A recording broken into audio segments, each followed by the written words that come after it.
Good morning. How was the party? Everybody have fun? Did everybody have fun? Okay. Not as much fun as we're going to have now. Excellent. Okay, my name is Bob Combs, and I've got with me Jose Barreto, and we're going to talk about two different topics, actually, NIC teaming and SMB multi-channel. And you might ask yourself, well, why are we doing it that way? Well, I guess because from a networking and a storage perspective, it's all about reliability.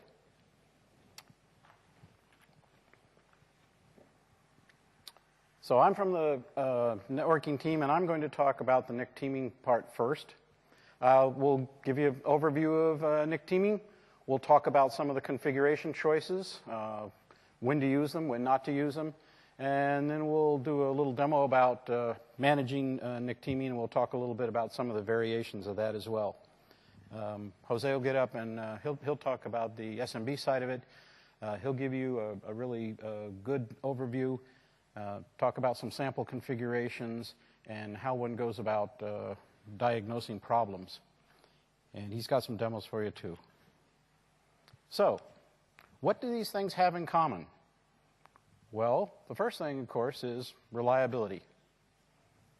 Teaming provides the failover for the networking on the host side, and it makes sure that your failover architecture has a consistent networking connection for you. SMB multipath provides the multipath protections that give you the same reliability on the storage side. So the other thing, of course, that we get out of teaming and SMB is we get more bandwidth. More bandwidth, of course, is always good. They do it in slightly different ways, but the net result is effectively the same. And teaming and multi-channel work together. And Jose will get into that a little deeper. All right. No talk at TechEd would be complete without this slide. This slide is effectively our pillars for 2012. So where we are, of course, is on the NIC teaming side. We're talking about beyond virtualization, although, in fact, teaming can be used without virtualization. That is a standalone host. And on the power of many servers, the simplicity of one theme, SMB multi-channel. Okay, so let's dive into NIC teaming. What is NIC teaming? Well, NIC teaming is also known as load balancing failover. It's known as NIC bonding. It's known as link aggregation groups. It's known as ether channel. Depends on whose proprietary or generic teaming solution you've got. How many of you are using teaming in your systems today? Just about everybody. Okay. Very good. And I'm assuming, let's see, how can I ask this? How many, for example, how many of you are using, say, an HP teaming solution? And how many are using, say, an Intel teaming solution? And how many might be using a Broadcom teaming solution? And how many might be using, geez, I don't know, it doesn't matter. They're all different. And how many are frustrated with the fact that if you use more than one, that the management interface is different for each? Just about right, yeah. By the way, most of the manufacturers, the IHVs for the NICs or the OEMs came to Microsoft at one point or another in the past and have said, gee, guys, why don't you support teaming? It'd be really nice if you did it and we didn't have to worry about it quite so much. So, teaming is basically combining two or more adapters so that you have a team so that can fail over. It gives you a combination of things. You can aggregate the bandwidth, or you can do just failover, or you can do both. And in fact, the solution that we've come up with for 2012 actually does, in fact, provide you both, as you would expect. The other thing that teaming can provide is it can provide a split out for VLAN interfaces. That is, I might have a team of a couple of NICs, and I might want to be able to separate out, you know, VLAN 10 and VLAN 20, VLAN 100, and use these as separate connections, if you will, inside the host. So that's another thing it can provide for you. So what did we do when we put it together? We did a couple of things. First, we want to make sure that it was vendor agnostic. Essentially, anybody's NIC, as long as it's got a Microsoft Windows logo certification, will work in our teams. It's fully integrated. That is, it's a base part of the OS. It's not some extra product or anything, so it's always there. We made sure that the interface, the UI, that is integrated. You can kick it off from the server manager. You can also configure it using PowerShell. And it's essentially the same regardless of what's underneath.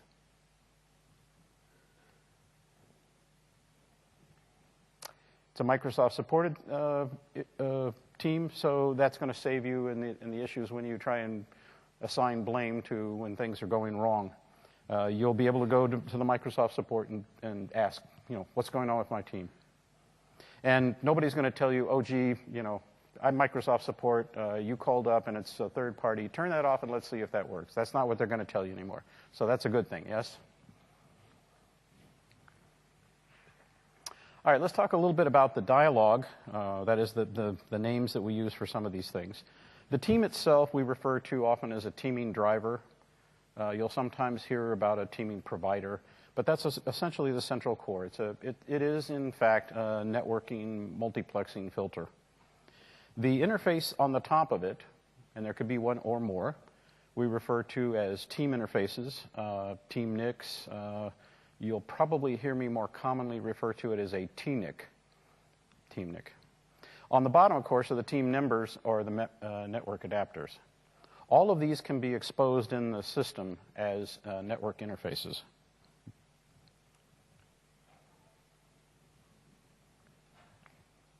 I have no idea why it did that. Just out of curiosity. Nope. Okay. Okay. It shouldn't do that, but it did. There are a couple of different modes for teams. One is obviously switched independent, meaning the team doesn't really know about the switch, doesn't need to know about the switch. He's doing his work totally within the team multiplexer himself. He is can be protecting against switch failures, but he's doing it all inside his own software. The other is obviously switch dependent, where you actually have to configure something on the switch itself. More commonly, you might call it LACP, 802.1ax, used to be called 802.3ad. There's a fairly common switch protocol which lets some automatic failover happen between the NIC and the switch when a connection goes down or is disabled, etc. Just out of curiosity, how many of you are using switch-dependent mode today? Okay, fair number. Okay.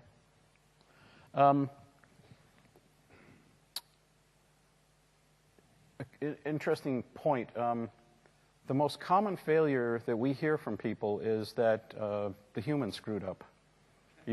Either somebody did something funky to the switch configuration, somebody decided that a cable needed to be rerouted and moved it, or something. We're not really hearing too much about hardware failures these days. Is that fairly consistent with what you're hearing? Yeah? Beg your pardon? Or if you do not include drivers. Okay, yeah, that's...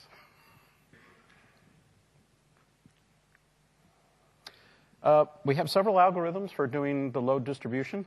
One is address hash. The other is the Hyper-V port. Within the address hash, there's actually multiple ways in which the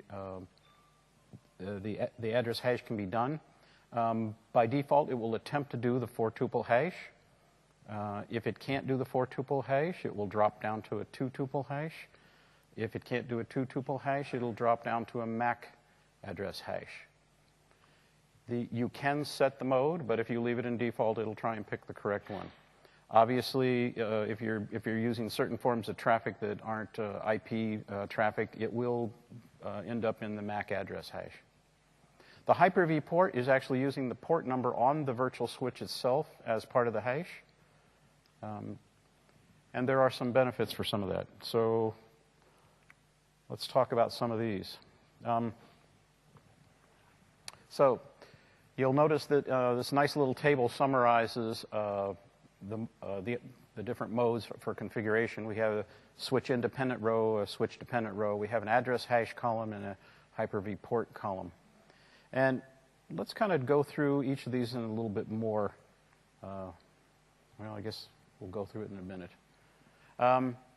You can tell what mode that your switch is in if you go to the NIC teaming interface, lbfoadmin.exe. You can also get to it, and I'll show you in a demo where it is. But you'll notice that if I go ahead and select this team over there on the left-hand side, and if you pull up its properties, right-click properties, you'll get what's over on the right-hand side, NIC teaming. And if you click on the additional properties, it'll of course show you whether or not what the teaming mode is, what the load balancing mode is, and what the whether the adapters are using active or active standby. You can also get the same information using PowerShell by using the get net LBFO team. And you'll notice there that there's a teaming mode down the fourth line down. Load balancing algorithm. Transport ports means address hash. And the current status of the team overall. Okay, back to the table. So first one we'll talk about is switch independent address hash. Switch independent address hash. This is what I want to really tell you here. So this is the mode that you would typically use if you're not on Hyper-V and you're teaming NICs. In other words, I've just got a generic host. It's also the mode that you would want to use if you're doing teaming in the guest. And the only real use case I can think of for where you would want to do that is if you're doing SRIOV. We do not support teaming in the host with SRIOV interfaces because SRIOV interfaces tend to bypass the virtual switch, so that obviously that would affect the ability for the team to balance. So what we do instead is we allow the teaming in the guest. So if you set up two separate virtual switches and then had those actually have each an SRIOV interface in the guest, then you could put the team in the guest itself. Obviously, that's going to be a switch independent, and you're going to use address hash because you don't have Hyper-V ports in the guest. And if you tried to use some kind of a switch dependent, you would actually confuse the physical switch on the outside. The sweet spot probably for switch independent is actually using the Hyper-V ports. So this is the mode you would most normally want to use for it. It has some advantages here in the sense that it tends to send the traffic on multiple NICs and lets you do use of VMQ, virtual machine queues, for your overall performance. It's best used when the number of VMs exceeds the number of team members. And there's one point here is a restriction of a VM to a 1 NIC's bandwidth. By that I mean if I have a connection and that connection is going to exceed the bandwidth of an individual NIC, then that's going to be problematic. Because then if you try to do a failover, it's not going to be able to guarantee the same bandwidth. On the switch dependent side, a couple of interesting things here. This is probably the sweet spot for switch dependency. I say that because in this case, you're actually using the hashing and you can now distribute the loads. You can now have connections that exceed an individual NIC's bandwidth because you're actually sharing the total pipe.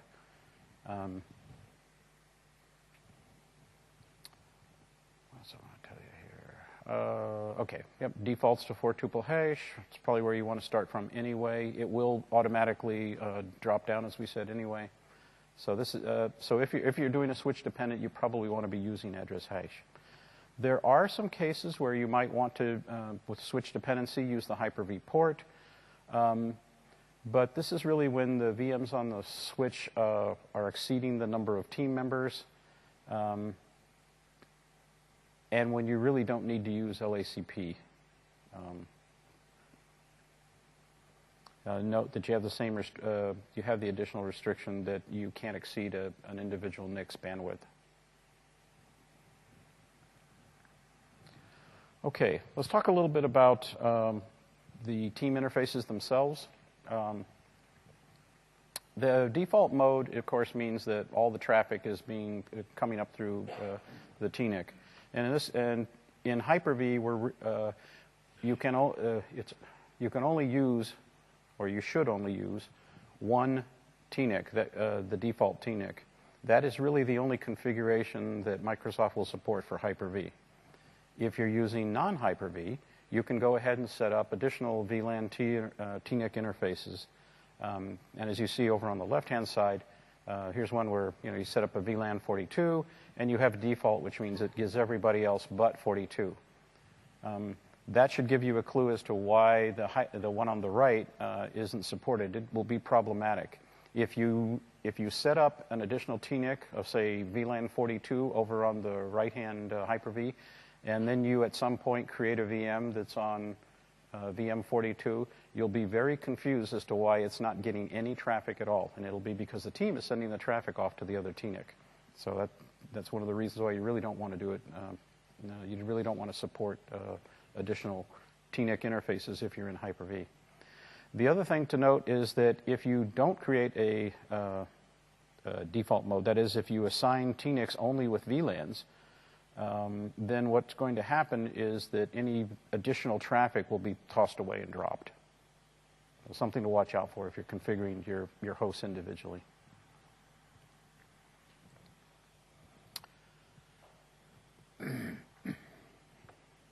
By default, when you create the team, it will have a single team TNIC interface, and it will be in the default mode. It also is given a name by default, which takes the name and kind of decorates it. You can still go back and use the rename net adapter commandlet if you want to name it to something more specific of your own choosing.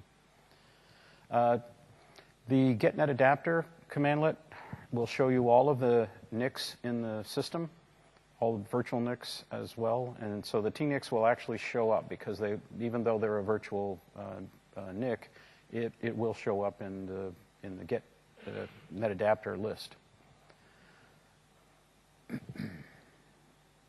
So here's an example on the lower right-hand corner of the get net adapter showing all the NICs in the system. And you'll notice that there is a team there, team 1, actually showing up twice. So it's got 2 TNIC interfaces.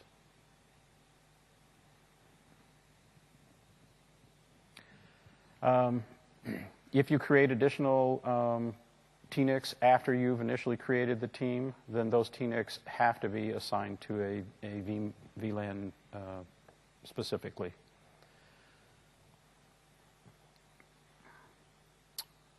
Tell you here that, so you can create the interfaces with either the UI or you can create them with the PowerShell back and forth. It doesn't matter. They'll refresh each other. And again, the caveat that for Hyper-V, only the default TNIC is supported.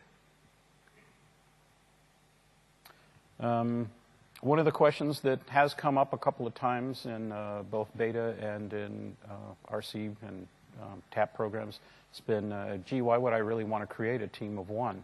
Well, the answer is you might want to do that to actually separate out the traffic by the different VLANs. Obviously, a team of 1 doesn't have any protection against failure. The other thing is it's quite often that people will create a team of 1 and then add NICs as they start to expand their system out.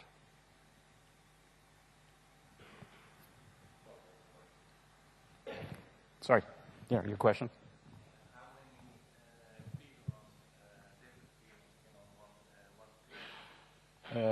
You're asking how many NICs can be in a team?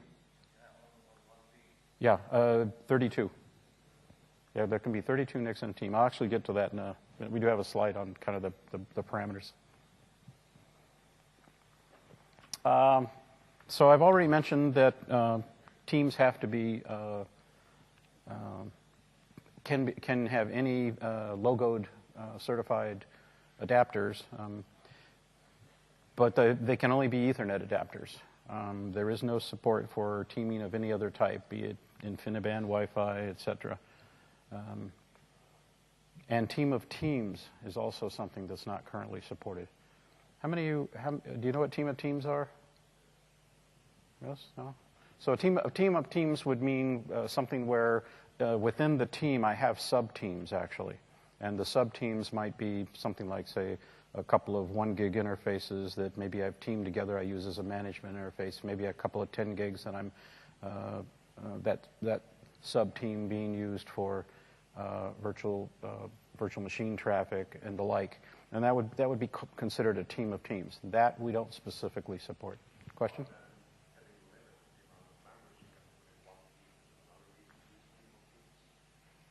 We don't support team of teams. So,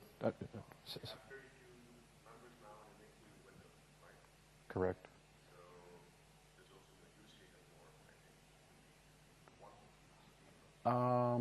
Okay, so the comment is that there's not a use case for team of teams. That's not totally strictly true. You could actually go ahead. I mean, the way we support it, you actually can create multiple different teams. It turns out that there are a few use cases where, and the one that comes to mind is the Cisco Nexus 1000V extension will actually utilize its team of NICs in team of teams. We provide enough APIs internally that extensions can actually do this if they wish, even though we don't, out of the box, have that functionality supported. So what they're actually doing, if you think about it, they can do exactly kind of the scenario I said, where I might have a couple of 1 gig NICs that are teamed together that are used for management, a couple of 1 gig NICs that are teamed together that are used for live migration, maybe a couple of NICs that are ganged together that are used for some kind of a storage, and then a couple more NICs that would be teamed together that would be used for the VM traffic. And then all of those are all in the same team managed by the same switch. So that's the use case anyway.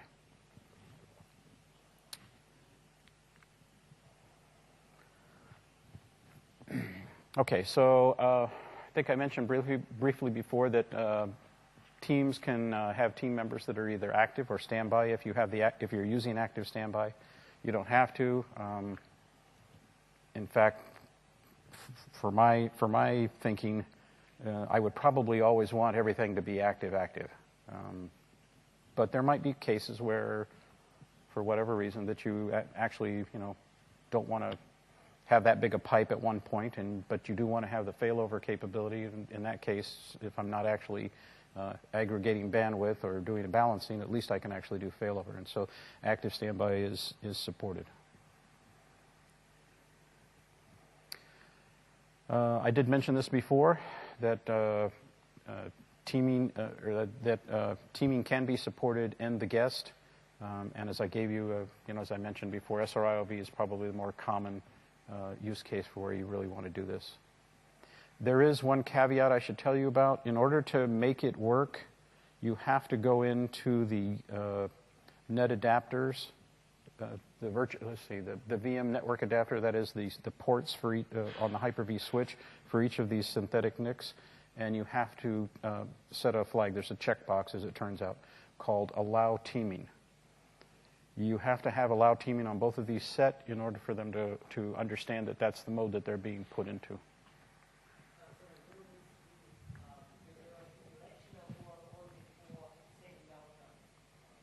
Say again?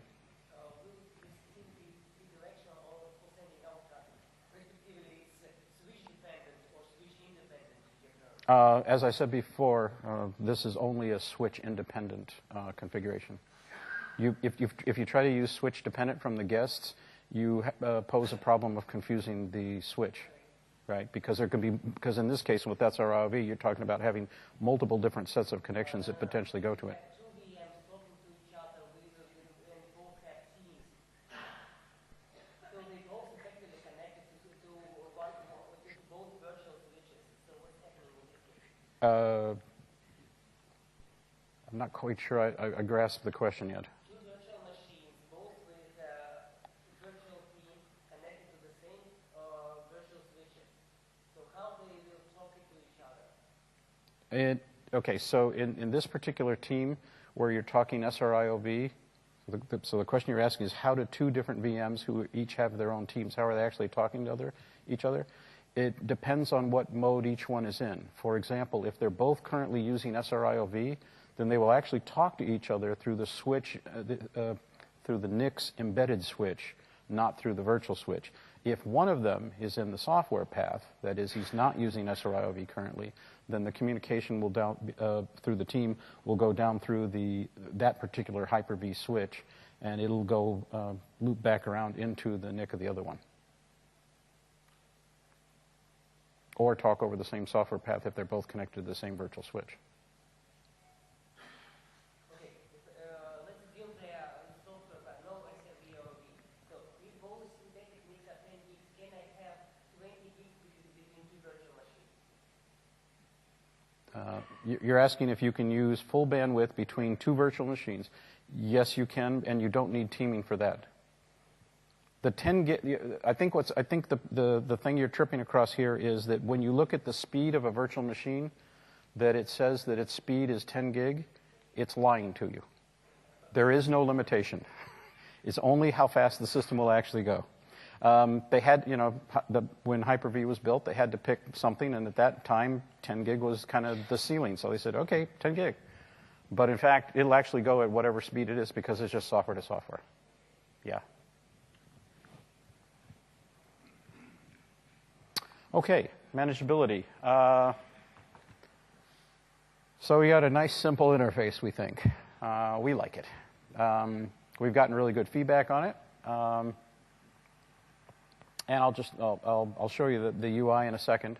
However, it's good to also note that you can do everything that you can do in the UI, you can do with the PowerShell commandlets as well. So there's netlbfo team, team NIC, team member. Team means the team overall. The team NIC is actually referring to the TNICs on the top, and the team members are actually the physical network adapters along the bottom. That's not what I do.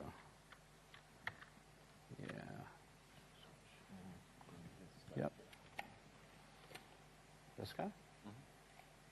Okay, cool. Thanks, Jose. I get to demo on Jose's demo machine. I won't screw your machine up, Jose, I promise. So if you bring up Server Manager and you look at the local server, you'll notice that there's a NIC teaming here. What was that again?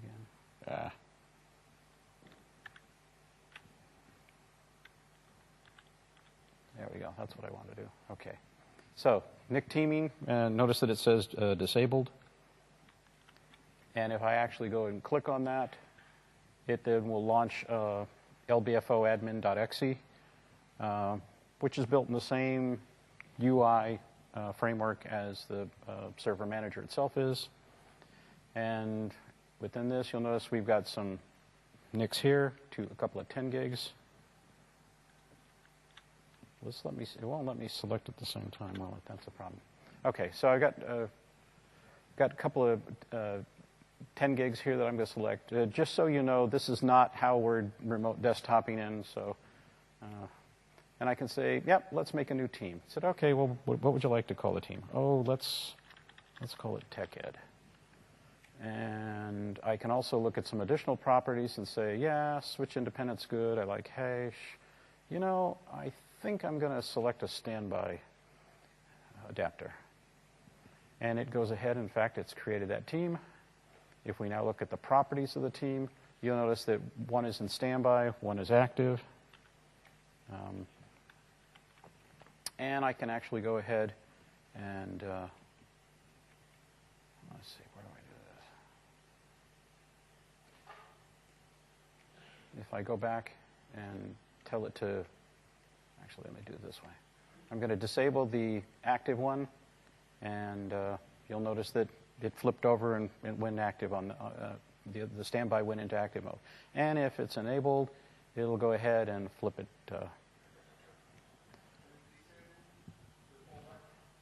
Pardon?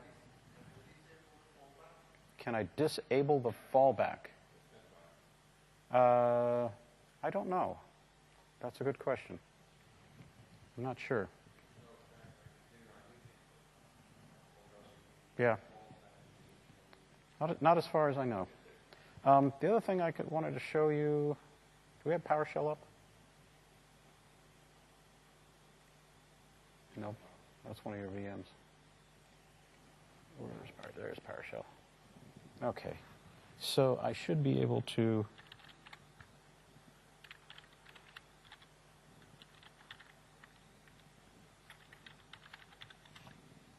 Yep, I can find the team. Cool. Okay. So let's say I want to get rid of it.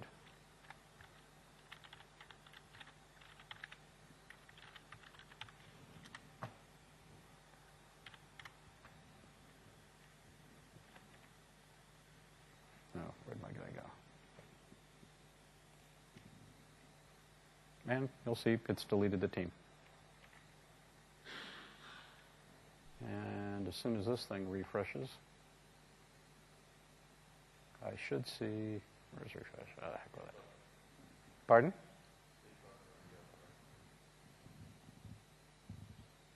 Ah, there we go. There we go.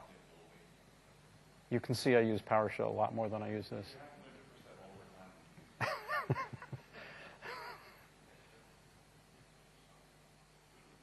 One more warning messages. There we go. And in fact, it now shows as disabled again. Okay. Let me go back here. So a couple other things that I want to tell you about with Teams. Teams actually interact with and support the additional offload features that we've got. Things like RSS, VMQ, IPsec task offload, large send offload, jumbo frames, all the checksums, receive segment coalescing, its checksums, DCB, and network virtualization, a new feature that we were introducing in 2012. A couple of caveats: SRIOV only in the guest, and things that do that aren't supported are RDMA and the TCP chimney offloads. So those you can't do. And as it turns out, I don't know if you were aware of this, but we in Server 2008 R2, we had supported TCP chimney offload for virtual machines. We have removed that in 2012. As it turns out that with having LSO and RSC and some of the other performance enhancements, the TCP chimney offload wasn't buying enough to make it worth the additional work. Okay, so this is kind of to the question you asked earlier. Maximum number of NICs in a team can be 32. Maximum number of team interfaces, that is TNICs, can be 32. Maximum number of teams in a server are 32. Just to let you know, these are not hard limits, these are supported limits. You could probably put 64 NICs on a team. I don't know why you'd need that many or where you'd get them or where you'd find a box big enough to put them all in, but you could do it. But we only support 32. 32 on all these limits. Okay. We did this already, so I'm going to skip right over here and hand it over to Jose. All right. Thank you. Am I on? Question. Bob? Yeah, sure.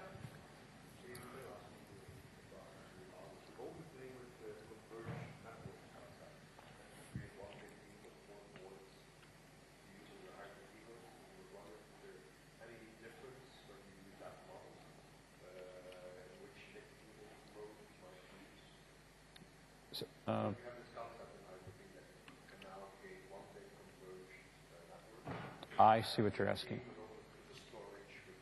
Okay, so basically your question is, if I had 4 NICs, Before, with Hyper-V, I would use each of them for, live migration, management, VMs. And now if I put it in one big team, is that still yeah.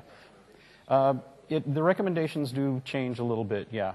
What's happening is most of the OEMs are beginning to ship blades and whatnot that have 210 gig NICs on board. And you can take those 210 gig NICs now, team them, put, separate out your individual interfaces. Remember, though, that what we were saying is that we're not supporting this configuration for Hyper-V. So what that, in other words, you want, let me finish. So effectively what you'd do is you would want to have at least 4 NICs in your system, and you'd use 2 of them teamed for your Hyper-V. You'd then team the others and do the VLAN separations off of them for all those additional surfaces. This way you get full redundancy of all your connections.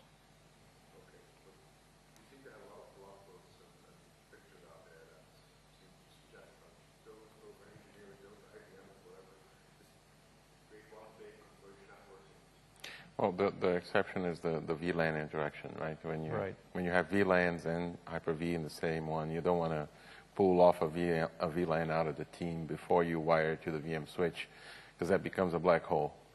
And then you forget that you did that, and then at some point you will have a really horrible time troubleshooting that thing, because anything you send to that VLAN doesn't get to the switch because it's wired off to this place that goes nowhere. Yes, there is documentation on best practices that are being put together now. Those should be out shortly, I assume. Okay. Cool. Thank you. Sure, go for it.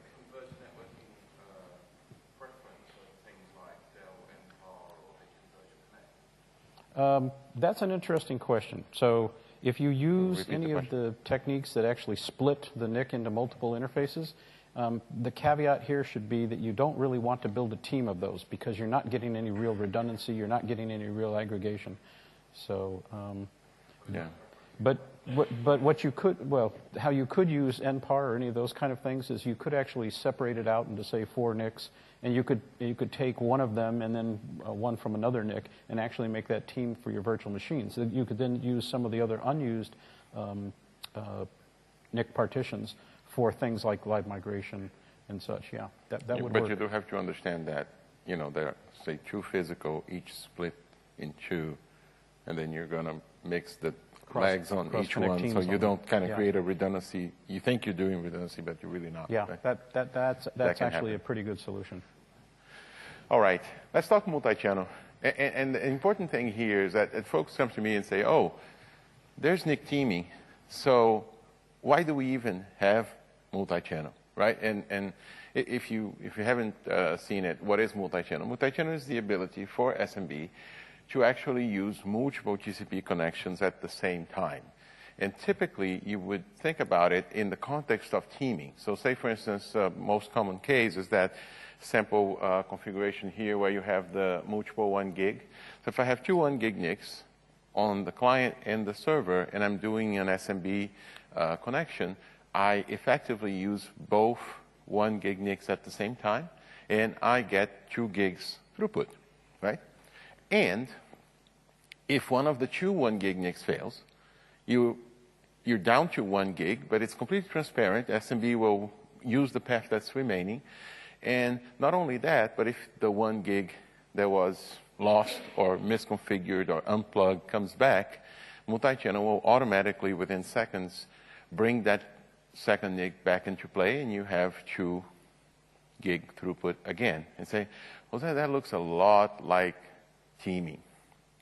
The only difference here is in multi-channel, what you would do is you keep the 2 NICs configured, each with their own IP addresses, and SMB understands that and uses them both at the same time by putting one TCP connection on one leg and the one TCP connection on the other leg. If that was the only thing to it, yes, then it would be redundant and probably not a good idea in the first place, because SMB multi-channel only works for SMB. So if you're doing management of this box, the management infrastructure doesn't use SMB, so you're not going to actually have redundancy or aggregation for the management traffic. If you're doing live migration, you don't have the same kind of awareness. Storage migration, yes, if it's using SMB, it would be using multi-channel. But if you're using iSCSI, it wouldn't do anything for you. So that's why we have teaming. Teaming is a generic solution that works for all kinds of TCP traffic because it happens at a lower layer, right? Now, we did do multi-channel because that's not the only use case. For instance, think about the single 10 gig NIC case. So today, if you have a single 1 gig NIC, there's nothing about redundancy there, but there is when you're doing very small I/O on that 10 gig NIC. Let's say you're doing lots and lots of 1K reads and writes. What's going to happen there is that your CPU is going to be very busy handling all that traffic going down the TCP/IP stack. And it just so happens that the way TCP/IP in Windows works is that a single connection will affinitize with one of the cores in the machine. So in order to actually leverage multiple cores at the same time, it would be great if we could have multiple TCP connections. Now, if you look at this, it doesn't really make much sense at first because, oh, if I'm talking from this server to that server, it's IP address 10.111 to 10.112, then why would I create multiple TCP connections anyway? Well, to give the stack the opportunity to do more about it. So what we do when we detect this situation is now SMB 3.0 automatically, without you doing anything, you talk to the other side, you figure out that, oh, interesting, this configuration supports something called receive side scaling. And both sides are SMB 3.0, so they understand multi-channel. So SMB will naturally, automatically, after the first connection is created, add 3 more connections. And you can see that if you're doing netmon, or if you just do a netstat, all the tools you see, oh, there are 4 TCP connections. But I'm only doing 1 file transfer between these boxes. Why is that happening? That is SMB multi-channel. There are always other reasons. And I want to make sure you understand, if you have teaming, it is okay. In fact, it is recommended that you team first, and then multi-channel will go on top, recognize that situation, and put more connections there. Why? Because in certain modes, so which mode, let's see if you're paying attention to Bob, right? In which mode would I actually, if I have 2 1 gigs in a team, right? And I want to put multi-channel on top, I want to actually get 2 gig throughput. How do I do it? First of all, it has to be active-active. That's a good point. If you have a standby there, that's not going to happen. The other thing, which mode do you want to do? Dependent or independent? I'll let you think about that one. We'll come back to it, okay? But yes, only you need to understand your teaming, because if the teaming is not configured properly, then SMB will create the multiple connections, but they won't effectively give you the added throughput. There will be a test at the end. And then there's RDMA, right? One of the things that Bob mentioned is that it won't team RDMA interfaces, right? Actually, you can team Ethernet-based RDMA, but then the team doesn't have the RDMA capability. We'll get more to that. But I'm sure if you pay attention, this machine that Bob was using as a demo has 2 InfiniBand adapters. But when you went to the teaming interface, they didn't show up. Did you notice that? Why is that? The same reason why the wireless won't show up. There are certain types of NICs that can be teamed, certain that can't, right? So keep that in mind. But we, in multi-channel, we offer the ability to have the aggregation and the network fault tolerance for RDMA interfaces. And it just so happens that in this release, SMB is the only consumer of the RDMA capability in Windows, provided by the networking team, okay? So let's talk a little bit about each one individually. So the reason why you do this is, again, throughput and fault tolerance, right? So you want to aggregate the bandwidth and you want to survive the failure of a single NIC. And SMB multi-channel throws in automatic configuration. So unlike teaming, you don't need to set it up to make it work, right? So we kind of discover the configuration or do it. And the only reason why we do this is because we work at a level, at the application level, we can kind of understand more about the two sides. That's another difference between teaming and multi-channel. Teaming is always thinking, oh, here I have my interfaces, and that's what I'm going to do. SMB multi-channel actually talks to the other side, asks what's happening there, and makes a decision based on both sides. Okay? So there's, say again? It discovers all kinds of fun things like subnets. So we don't really take VLANs into consideration. We think IP addresses and subnets.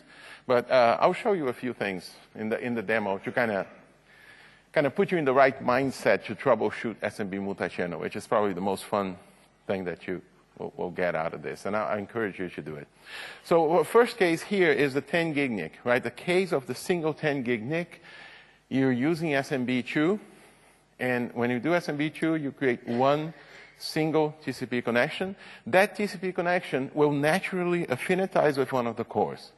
And if you learn anything about performance these days, is that machines are getting more cores, but the individual cores are not really that much faster, right? Have you noticed that? The speeds of the cores are actually remaining, you get more of them. So in this case, let's imagine you have Hyper-V over SMB or SQL over SMB, and that single client is trying to jam all that traffic to the other side. They're trying to do gigabytes a second on small I/O, and everything is going to a single core. What's going to happen? Well, you're going to bottleneck on that core, and you're not going to go any faster, not because you don't have the bandwidth. If you look at your CPU utilization as a whole, you're going to be at 25%. And you say, interesting, exactly 25%. Why is that, right? And then when you go deeper, you see, oh, let me look by core. Hey, look, this guy's pegged, right? What you want to do is you want to enable multi-channel. So if you're using SMB 3.0, and by the way, I did mention that this feature is being implemented by third parties as well, right? So this is not Windows talking to Windows. This is SMB 3.0 talking to SMB 3.0. It's a very important notion there. But what you get is now one session, one file copy. It could be a single VHD you're copying from point A to point B. If you are using SMB 3.0 on both sides, we will create multiple connections naturally. And you're going to see multiple cores engaged. In fact, this is configurable. We default to 4. Jose, why 4? Because 3 were too few and 5 were too many, right? Essentially. No, we actually had to pick a number, right? We had all kinds of discussions, number of cores in the machine, number of, RSS queues in the NIC. There are all kinds of discussions we had about this, and it turns out that 4 is enough. If you ever find that 4 is not enough, there's a PowerShell commander that you can set the number of connections you do, and it will actually do it on the fly. You have 4, you set it to 8, it will bloop, bloop, bloop, bloop, 8. Okay? While it's running. That's another thing about multi-channel. Most of the stuff that you do with multi-channel, it will actually happen while things are in motion. It won't actually need to restart, stop the session, restart the session, none of that. For the most part, that's accurate. Yes?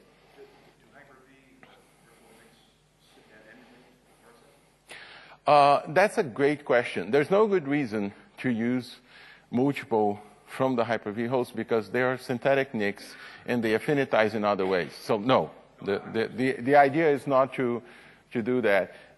What you typically will see is that NICs have RSS capability today. Almost, I think server NICs, it's mandatory, right, these days that you pass RSS. So the only NICs that won't do that would be like client grade NICs, right? And we typically try to do this to give the stack the opportunity to to improve it. There's no guarantees, by the way, that you're going to split across the cores evenly, as my diagram shows. It is very possible that maybe you end up with 2 in one core and a few other cores with just 1. But at least you have that opportunity. Let's talk about multiple NICs. So I kind of talk about this. So if you don't have multi-channel and you have multiple paths, I actually have a blog post on that shows how to use multiple NICs on a file server. And in the old days, you would do this. If you have 2 paths, you use 1. We are actually, since 2, I'll get to you, we had the ability to do what we call durability, meaning that if you have multiple in SMB2 in Windows Server 2008 R2, and you lose that one, we would switch over to the other one. We actually could do that. There were some limitations. It was kind of tentative. You actually had to have an op lock to make that happen, which usually you did. But now it's much more predictable. What we do now is we establish multiple connections.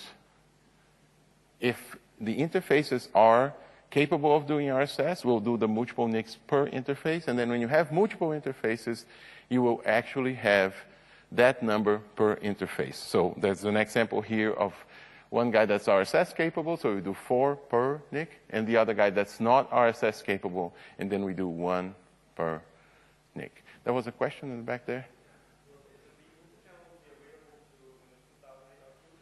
No. Question is, do I do down-level port of SMB multi-channel? So if you are using older versions of SMB, they don't understand multi-channel, right? And you say, oh, you just try to, port that feature back to SMB2. Problem is, first of all, there's a protocol implication. We have to rewrite the protocol to make that happen. Second, what I notice about SMB is that SMB multi-channel connects to SMB direct, which connects to RSS, which connects to this. So if you pull SMB multi-channel, you bring up the whole stack. So it's like porting Windows Server 2012 entirely back to an old release. Very complicated thing to do.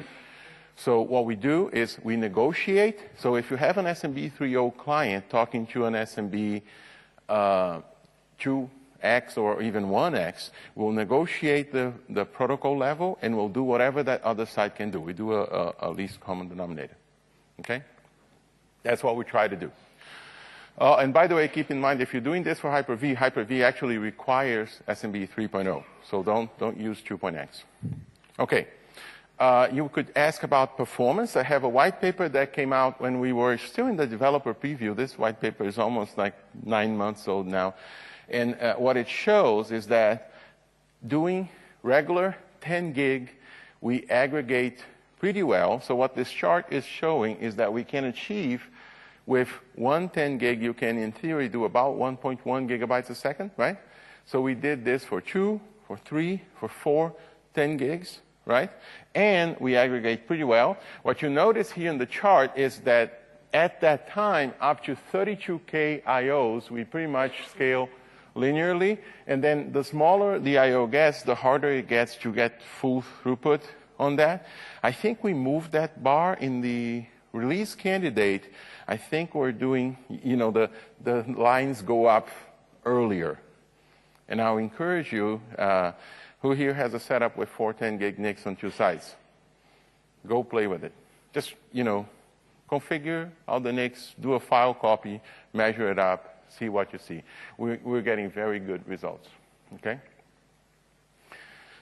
All right.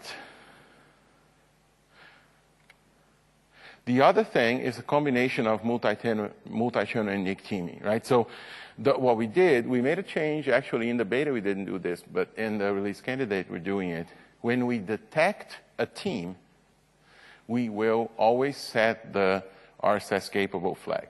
So if there is a team, even if the team doesn't report RSS capability, we will always use multiple because we know it's a team, and if it's a team, there is an opportunity to actually gain more bandwidth, to do aggregation at a lower level.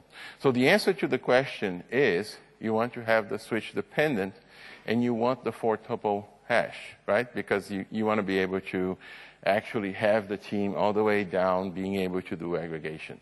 If you have a switch independent mode, then the traffic that goes out can go out with the 4-tuple hash on the multiple interfaces, but the return traffic always comes from one of them, which is the one that got, the infrastructure learns the return path, right? So it will actually like one MAC address for the return path. So going out, you actually go through multiple. Coming in, it will come through one, unless you do the switch dependent one, because then the switch understands and it can actually do it properly. Okay? So before you had multi-channel, you could team, use only one. You would never, say for instance, 10 gigs, you would never move any faster than 10 gig. With teaming combined with multi-channel, there is an opportunity that you might get to 20. Is there a guarantee that you'll get to 20? No, there isn't. There are a few variables that we were discussing here, but there is a possibility that you will if you're doing the right things. And of course, you get the side benefit of engaging the multiple cores there. Jose, I only see 2 connections per 10 gig NIC here. Yes, because we did 4, remember? And I'm being optimistic and imagining that the 4 will be split across the 2 physical NICs, and then you get that. And maybe in that configuration, you might want to tweak this and configure it to do 8 per interface, which is a simple PowerShell. I can show you that. Okay? Let's move here. I want to do a demo. So SMB Direct and multi-channel. So it's an interesting thing. There's a great relationship between multi-channel and SMB Direct. Multi-channel is the one that actually understands capabilities of NIC. So SMB multi-channel is a feature in SMB that actually knows if a NIC is RSS capable, if a NIC is RDMA capable. One thing that happens, if you disable multi-channel, there is no RDMA. Why? Because if you didn't enable multi-channel, you never talk to the other side to understand network capabilities, then you will never engage RDMA at all. Right? So be very careful. When you're disabling multi-channel, which you can, it's simple PowerShell for doing that, you're also disabling RDMA at the same time. It's on by default, by the way. But if you do have it, we start the connection over TCP/IP. Every RDMA interface, by definition, through the way that it's implemented with the NDK in Windows, we'll start with a TCP/IP connection. We talk to the other side, say, are you 3.0? Yes, I'm 3.0. Can you give me a list of your interfaces? Oh, RDMA, I prefer that. Then establish RDMA connections. We keep the TCP connection just in case things fail, so that we can quickly fall back to the original TCP, but it's actually not used once we engage the RDMA path, right? In this case, just for fun, I'm doing 2 RDMA NICs, and we do 2 RDMA connections per interface, also configurable. No good reason to do it, actually, but you could. And the reason we do 2 is that most RDMA cards have multiple engines inside of them, so having 2 actually is good for performance. Things that don't work, we don't do multi-channel with multiple wireless interfaces. We don't do it if there is no RSS capability in the NIC, simply because adding more connections there doesn't help. One interesting side effect of multi-channel is that we reevaluate the policy every time a new interface arrives. So there is some side effects of using multi-channel. So for instance, you start a copy over wireless on your laptop to an SMB server. So of course, in this case, you have to be running Windows 8, which is 3.0. You have to be talking to a Windows 8 server, a Windows Server 2012, I should be saying, or a third-party SMB implementation that implements 3.0 and has a multi-channel capability. You start this over wireless, and then you say, oh, this is slow. I should be doing this on my 1 gig NIC. In the past, you would have to cancel the copy, dock the machine, then start the copy again. With multi-channel, you simply dock while the copy is ongoing. The 1 gig NIC arrives at the system. We listen to it, say, oh, new interface, let's recalculate things. Oh, this is much better than the other one. Can I connect? I try to connect. Yes, I connect. I drop the other one. And then naturally, you see wireless speed, 1 gig. In fact, a demo that we like to do a lot is we have a machine configured with a few 1 gigs, a few 10 gigs, a few 54 gig NICs. Yes, there are those. And we start with the cables disconnected, and we just start a workload and start putting cables in and watching the bandwidth go up. right? That's a fun thing we did at the Storage Developers Conference. All right. So what do? This is a summary of what you should be doing. So first thing, if you don't have the RSS capability in your NIC, then for one NIC, there's nothing we can do, so there's only one connection, that's it. If you have multiple, we'll put one connection per, right? And we recommend that you team so you get fault tolerance for non-SMB workloads. So the best configuration, if you have multiple non-RSS, non-RDMA NICs, team multi-channel on top. If you have RSS-capable NICs, we also suggest that you do it. If you have just one NIC, there's no real good reason to do teaming. But if you have multiple NICs that are RSS-capable, you can team and put multi-channel on top, and you have the best behavior. Okay? The failure actually occurs faster when you're doing teaming, by the way. So that's another reason to do teaming, right? The last situation, the last two rows, is RDMA-capable NICs. So as we described, RDMA-capable NICs, some of them, they are not Ethernet-based, cannot be teamed at all. And the Ethernet-based ones, when they are teamed, you lose the capability to do RDMA. Because by definition, when you're doing RDMA, if you saw the talk yesterday about RDMA, we have to actually talk straight up to the NIC to do memory registration, to do all kinds of fun things before we do transfers. And if you team, it becomes a virtual NIC. I say, where's the NIC? I can't find it because it's hidden behind the layer of software. So if you want to use the RDMA capability of a NIC, do not team that NIC. Let multi-channel use it. Jose, what if I have all these things and I want to use RDMA and I want to use something else and I want to use fault tolerance? Then the most likely configuration you have is 2 RDMA-capable NICs, 2 non-RDMA-capable NICs. The 2 non-RDMA-capable NICs you team. The 2 RDMA-capable NICs you do not team. And SMB will naturally prefer the RDMA path, okay, or paths. How do you troubleshoot this? Well, you can look things up in Server Manager, but I do highly recommend that you do PowerShell. Some of these capabilities are actually only available through PowerShell. The rule of thumb for multi-channel is if it's not broken, don't touch it, right? It should just work by default. Configure your networks properly. Look at the configuration. It should just be working. If it's not working, we have some tools to troubleshoot it. And I actually want to show a screenshot here. So this is my live system. I have a file server, which is the same setup that Bob was using. So I have a client that's running Hyper-V, and I have a server that's a failover cluster with a file server. I have a few 10 gig NICs, a few RDMA NICs, and a 1 gig NIC that I'm using for management. And these are some of the details. So let me show you a few things. So first of all, right in the top there, sorry, let me find it. So, okay, so the top one there is the Get SMB Server Network Interface. So what you see there is SMB will list all the interfaces that are used for a specific cluster scope. So notice that I filter by scope name.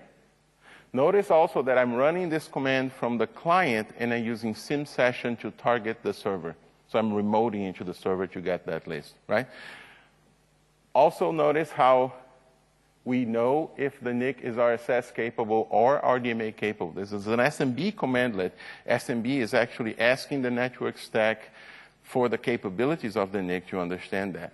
The second link there is the client view of things. So on the client side, I'm querying for interfaces. So this client, in addition to, the server has a 1 gig and 2 RDMA. The client there has a 1 gig, 2 RDMA, and 2 10 gig, which are the ones that Bob teamed, right? Now they're unteamed. If they were teamed, you would see just the team there, right? And then the bottom part here is the multi-channel connection. So this is kind of giving you the idea of how multi-channel makes the decision, right? If you do a get SMB multi-channel connection, it's telling me that there are 2 paths. So that means that I'm using dual connections. I'm actually doing multiple on the same time. And if you go deeper there and look at that properties, you see that we're doing 2 per interface. But notice how it knows if the client is RDMA capable, if the server is RDMA capable, what's the client IP, what's the server IP. So SMB, the client, is actually doing a lot of interesting calculations to see, okay, so what's the best way that I could get to the other side? What are the best paths, right? And we do that automatically. The bottom one, I use the switch that is not default, is the dash include not selected, and that shows all the paths that we considered, but not necessarily selected, right? So you see there's the 1 gig path there, and you see also that for every RDMA interface, I consider going RDMA, and I also consider going TCP. Because there's an odd chance that I have an InfiniBand interface here that routes up to a TCP outside of InfiniBand and then goes down to the other side. So although both sides are InfiniBand, I can't actually do RDMA between the two because there's a switch in the middle. Not an InfiniBand switch, I should say a router in the middle, right? So if you go outside of RDMA and then down the other end, only iWarp RDMA can do that. So out of the 3 different RDMA technologies, only one can cross TCP/IP routers. But the short story that I'm trying to get to you here is there is intelligence in the SMB client. And notice that it queries the server for information as well. Okay? Since I am in demo mode anyway, so let me show you a little bit of the workload that I'm doing. So here I have my Hyper-V box, and it's doing Hyper-V over SMB. How can I tell? Very simple. I just go look at my VHD configuration. You see the VHD is on a UNC path. That's how I know I'm using SMB. Jose, how do I know that I'm using multi-channel? Well, you should just assume that you are. If you really want to be sure, you go to PowerShell and you say, get SMB multi-channel connection. If there's more than one line, you're doing multi-channel. Okay? And then inside there, I'm doing a simulation. I'm going to start something. You're familiar with SQL.io. It's just a SQL simulator. And I'm reading and writing data there. I'm going to pull a performance monitor here. And you see a couple of things are going on here. So first of all, the performance on this specific setup, where's my... Sorry, I will eventually get there. All right, that's what I want to show you. So on one side here, you see the raw data bytes per second. So I'm doing close to 2.4 gigabytes a second. This is actually a cluster-in-a-box file server using one of the LSI HA DAS interfaces.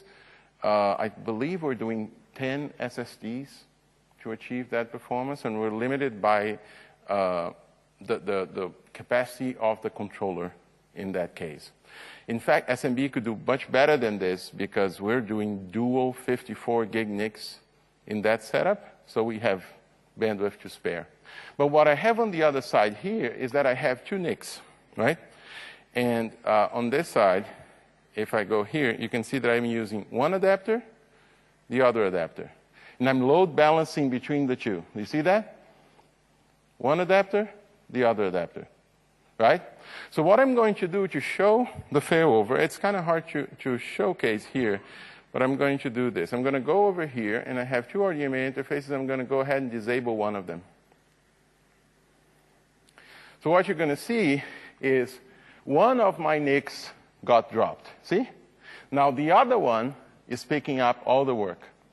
I did that yesterday on another configuration where I was doing, were you there in the RDMA session?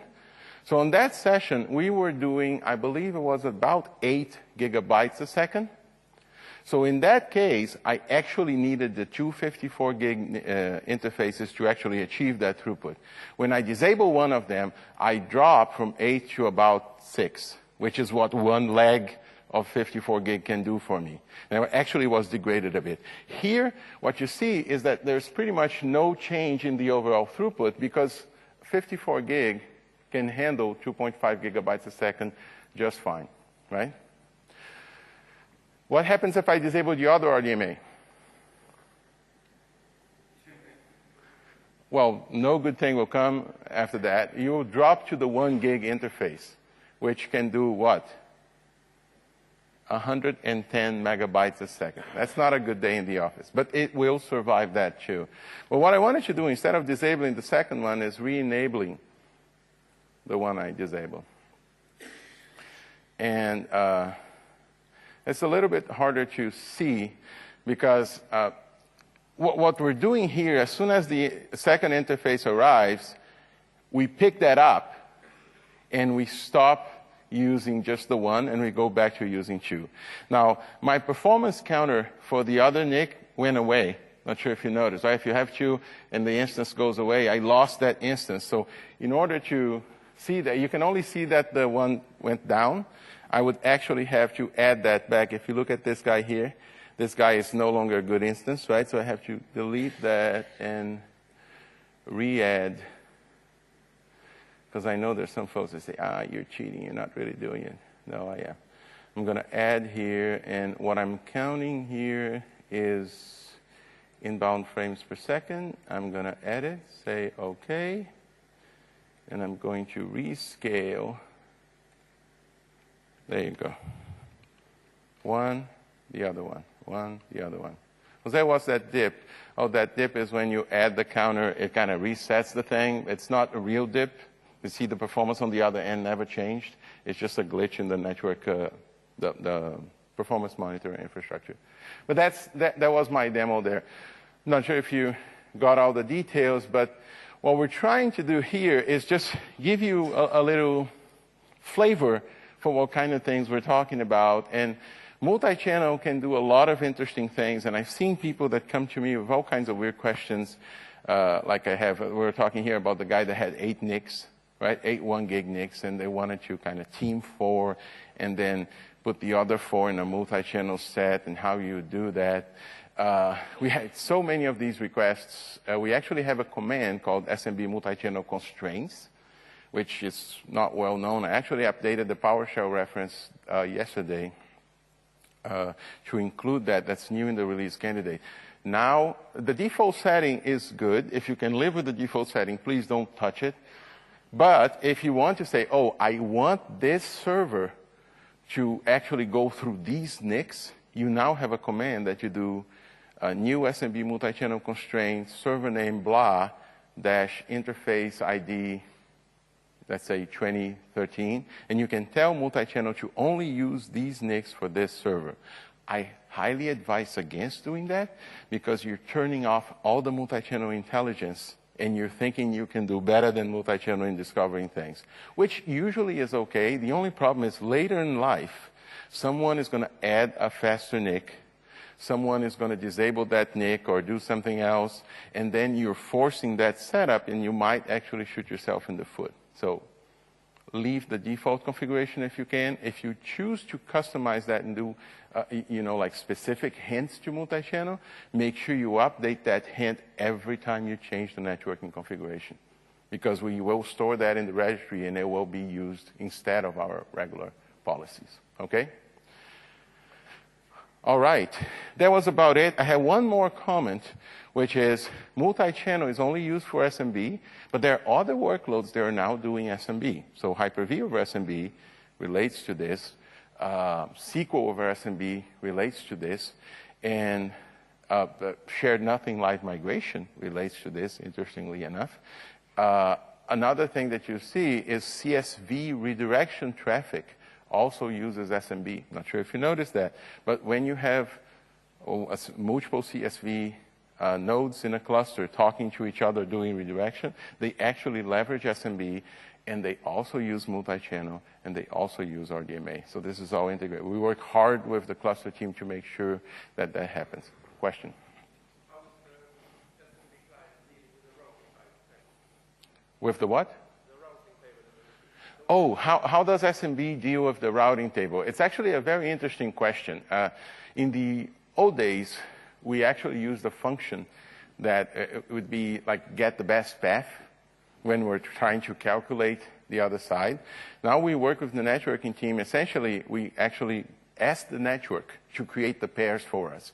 So there's a function call in Windows called get sorted address pairs. Not sure if you saw that. So there's a way that you can actually go to the network infrastructure and say, okay, I have these addresses and I want to get to these addresses. Can you give me a list based on the routing table? So SMB doesn't do it.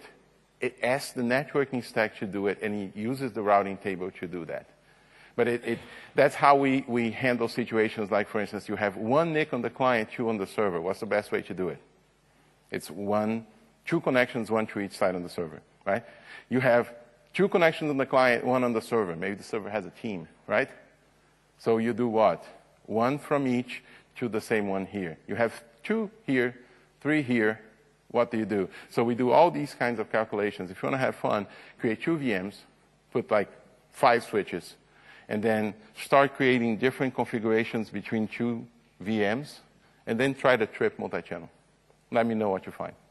Like put everyone on the same subnet, different subnets, something that doesn't connect in the middle. Like you have 3 here, 2 here, but this one actually never gets to this one. It's routed differently. Try to trip it up and see what you achieve. Okay? And we're very interested right now in these kinds of interactions because networking can be hard, right? If you have lots of NICs, lots of switches, LBFO on top of RDMA with SRLV and all TLAs that you can throw at some problem, right? So it gets quite interesting, right? So let us know what you find. And we're very proud of the work we did in multi-channel.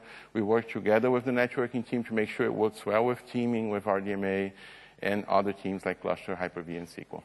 All right? Any other questions? Yes?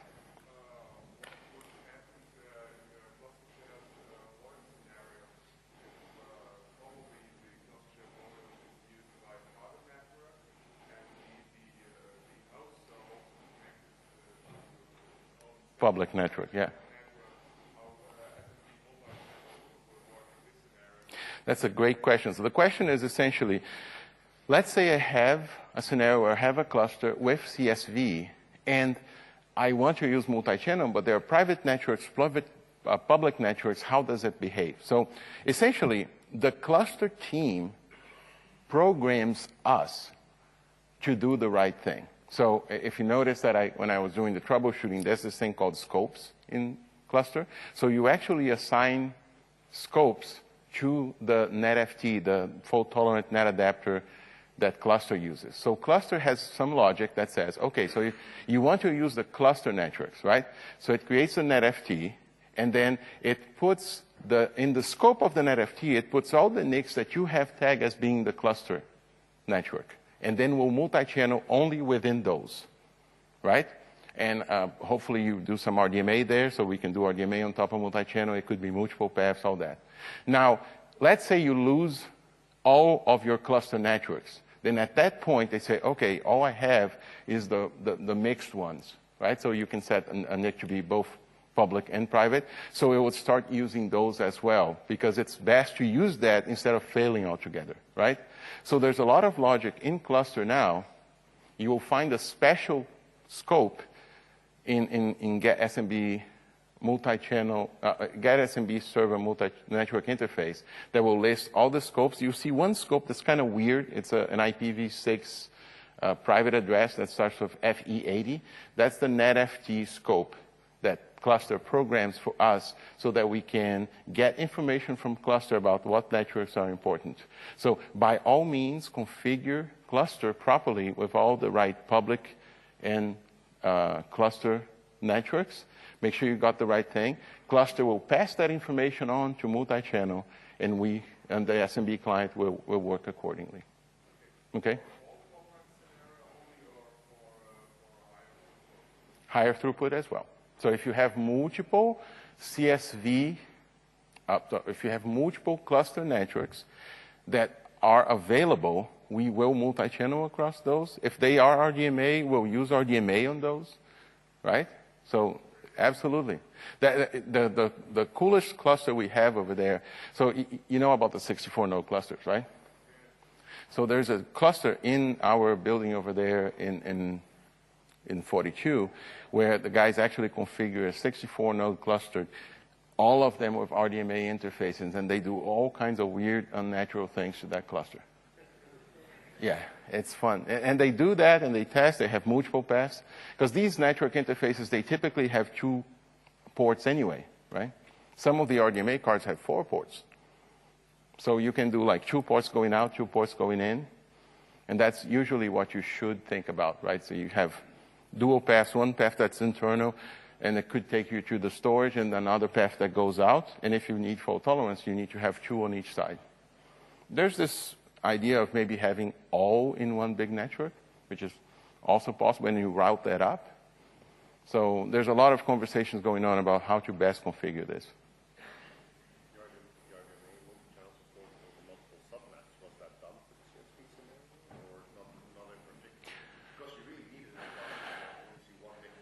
Yeah, so there's a comment here about the fact that, I'm way past my time, right? Just a little bit more. So there's a comment here about the fact that do you need multiple subnets or can you do single subnets? So if you're not using cluster, SMB multichannel is fully capable of using multiple addresses on the same subnet. But if you're doing clusters, when you create a cluster IP address for a resource, and if you have only one subnet, cluster won't put more than one IP in that subnet, even if you have multiple interfaces. So with clustering, you want to have separate subnets. So they show up in cluster as separate networks, and then you can put the multiple IP addresses. Actually, we started doing only multi-subnet, and then some folks in standalone configuration say, hey, come on, I have multiple addresses here, can't you handle it? And we did that last. We kind of started with cluster in mind, honestly. Yeah. That's, we want to make everything highly available. All right, thanks. We're past our time. Thank you.